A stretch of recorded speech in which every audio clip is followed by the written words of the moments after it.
Well then, mother-in-law, I guess the shed will have to do for you.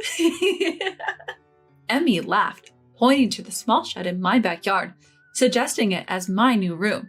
Matilda, Emmy's mother, not only failed to correct her daughter, but joined her in laughing at me. I was boiling with anger at their behavior. It was bad enough with Emmy alone, but now Matilda, an outsider, was conspiring to kick me out of my own home? I had been tolerant of their antics up till now, and all my considerations had been continuously ignored. I've had enough, I thought, and I immediately called a moving company. So I'll be moving out. What? They still thought I was joking and kept smirking. Leaving them behind, I grabbed my game changer bag and stormed out. I'm Jenna, 72 years old this year. After my son got married and moved out, I divorced my husband. Living alone in his house, a part of the divorce settlement that was once full of family life, I cherished the peace. One day I got a call from my son Trevor. He mentioned Emmy, his wife, wanted to give birth at her in-laws' place. Please, Mom, I'm swamped with work and it's tough for Emmy alone. I don't mind, but wouldn't she prefer her own parents' home? She says she wants it at my place, that's fine, right? Feeling slightly pressured, I agreed. There wasn't any inconvenience to me. However, not probing deeper into why Emmy chose my home over hers led me into a whirlwind of chaos. Hello, mother-in-law, it's been a while. Please take care of me from now on. Yes, of course, make yourself at home. I decided to offer Emmy the room previously used by my son, considering her luggage. Initially, I tried to be thoughtful to Emmy, assuming she might find some inconveniences since she just moved. However, Emmy quickly showed her true colors, beginning to constantly antagonize me. I made a veggie stir-fry for lunch. What, you expect me to eat something that plain? A pregnant woman needs all kinds of nutrients, right? I was hoping for something a bit more special.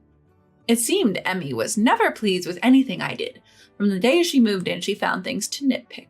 She'd complain about the meals I made, said my cleaning was too loud, and had various other grievances.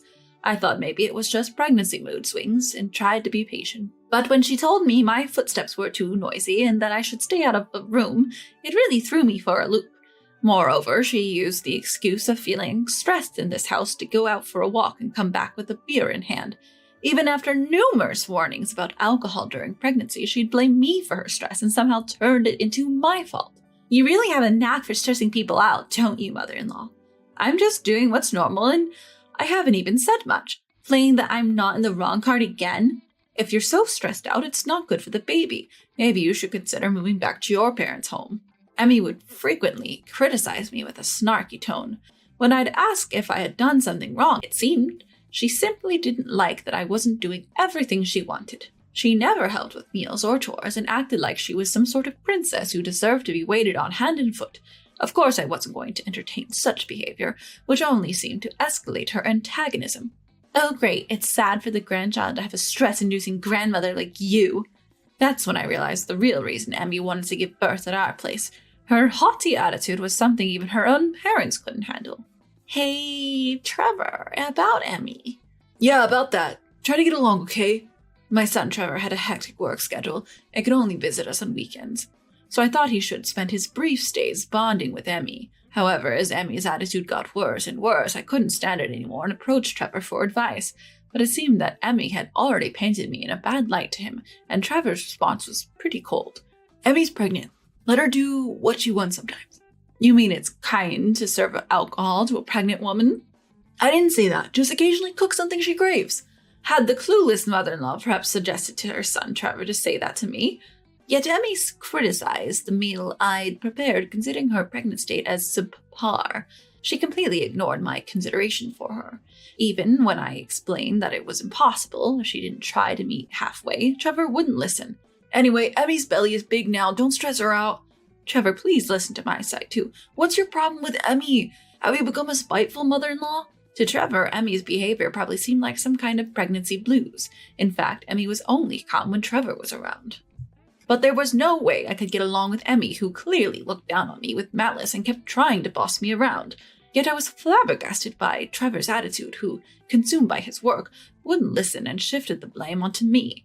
Taking advantage of the fact that Trevor rarely visited due to his job, Emmy's actions, seemingly designed to trample over my goodwill, increased. Mother-in-law, there are some baby items I'd like. Really? They're a bit expensive from a brand, but maybe you can buy them as a gift from you. What Emmy showed me was a catalog for a baby stroller and crib that cost a whopping $1,000. Though I hesitated at the price, I agreed since it was a gift. I offered to buy them after the baby was born, but she insisted on getting them immediately, so I ordered them online as she requested. But I shouldn't have let her manipulate me like that. Emmy personally received the package delivery and seemed to have discussed something with the delivery person, having it sent elsewhere. Oh, did you send it to your house? If you'd told me, I would have sent it there from the start. No, that's not what happened. Emmy showed me something on her phone with a cheeky grin. At first, I didn't get it, but it looked like Emmy had sold the baby items I bought online to someone else. Why would you do that? They weren't the things you said you wanted. Well, you got the wrong items, didn't you? Please get it right next time for my cute grandchild, okay? Without even checking what was inside the delivered box, Emmy shamelessly said I got the wrong items and laughed gleefully. I sold them for a good price. What should I buy with this money? She mused out loud with a smirk, making sure I could hear. If she had received the wrong item, she could have simply returned them. It seemed she just wanted to annoy me, and she made it a point to let me know that. Seeing such a clear malice, I was at my wit's end. The final straw came about a month after she moved into our home. Hello, I'm coming in now. What? Why the sudden visit? I was relaxing in the living room after lunch when the doorbell rang out of the blue. I wasn't expecting any visitors. When I opened the door, there stood Matilda, Emmy's mother. Emmy told me she felt lonely and needed some company for the birth. Oh, I see. I'm sorry Emmy didn't mention anything. Of course she didn't. Matilda gave me a condescending smile and waved cheerfully to Emmy, who emerged from the back of the room. Without wasting any time, Emmy turned to me and made a shocking statement. Well then, mother-in-law, since you're in the way, how about staying in the shed? Excuse me? Emmy, with a grin, suggested that I use the little shed in our backyard as my room. Matilda didn't reprimand Emmy for the remark, but just laughed along with her. I don't want someone who's mean near me during such an important time as my daughter's birth. Well, then shouldn't she just stay at your place? See, this is the kind of things mother-in-law says. I don't know how they justified it, but Matilda just looked at me with pity and waltzed right into the house. I was about to complain about trespassing, but the two of them just ignored me and went on chatting. Heading into the living room, I was furious at their audacity. If it was just Emmy, maybe, but even Matilda had the nerve to barge into someone else's home and without a greeting tried to kick out the homeowner, me. Having had enough of these two who wouldn't listen to a word I said, I defiantly grabbed my cell phone and called a moving company. So I guess I'm moving out. What? They seemed to think I was joking, still laughing dismissively. But soon enough, to my luck, I managed to find a moving company. Seeing the moving truck pull up, they panicked and tried to stop me. Wait a minute, mother-in-law, what are you thinking? Well, you said the nasty mother-in-law is a bother, right? Where do you think you're going? Isn't this unreasonable? Unreasonable? Maybe reflect on your own actions first. In no time, a group of workers packed up everything in the house and started loading it into the truck. The TV, sofa, furniture, electronics, everything from the living room that Emmy had treated like her own, disappeared right before our eyes. Watching the house get emptied out, the two just stood there stunned. How are we supposed to live here with no furniture? Well, remember, I'm the nasty mother-in-law, so I don't really care. Is this how you treat pregnant women? Considering how you've treated me, I wouldn't call it human behavior. Anyway, I'll leave the rest to you two. Leaving a still loudly complaining Emmy and her gang behind, I headed towards the hotel. The luggage I had hastily removed was temporarily taken care of by the storage service, so I decided to enjoy a rare day out. For a while, my phone was flooded with calls from Emmy, but I ignored them, relishing my moment of freedom. After a relaxing dinner, I finally took a call from Trevor, who seemed to have finished his work. Hey, Mom, what's the deal? Really, Trevor, I don't remember doing anything to deserve being yelled at over the phone. It seems like Trevor had also heard some twisted version of events from Emmy. I filled him in about Emmy's mother unexpectedly barging into our home, and now they tried to kick me out into the shed. But Trevor brushed off my side of the story, insinuating that it was some fiction spun up by my cunning daughter-in-law. Emmy said you've been mean to her all along, and she had no choice but to seek help from her mother. Well, if that's the case, shouldn't she have gone back to her own home? Why drag her mother to mine? You must have pulled some trick to stop Emmy from leaving. I felt a headache coming on dealing with Trevor's baseless accusations. Cutting him off as he went on about not understanding why I'd leave Emmy with her family, I said, looking at something I'd prepared earlier. If you're so sure about all this, you have some evidence to back it up, right? What evidence? What are you talking about? You can't possibly make your mother the villain without a shred of proof, right? All I need is Emmy's word. That's ridiculous. I was ostensibly kicked out based on such ludicrous claims. I sternly rebuked Trevor and told him to come to our house over the weekend. Intent on confronting those who painted me as the convenient villain, I decided to return home the following Sunday. Oh, have you come back so soon with regrets? As I approached our eerily quiet house, Emmy acted like she owned the place, greeting me with her typical audacity. I wondered how she was managing in our home stripped of all its furniture. It appeared that Trevor had brought in bedding and other items by car from his house. If you give back the furniture and appliances, now maybe I'll forgive you. Why should I give back what was originally mine? Showing no signs of remorse, I called over Trevor and Matilda, producing an item I had taken from our home. It was my personal video camera, which had been secretly recording Emmy's usual behavior. What's that? As you can see, it's a video camera. It captured your usual attitude quite well. With that, I pressed the play button. The sound of Emmy's voice echoed loudly in the living room, making all three of them turn pale. Mother-in-law, are you really going to make a pregnant woman eat such poor food again today?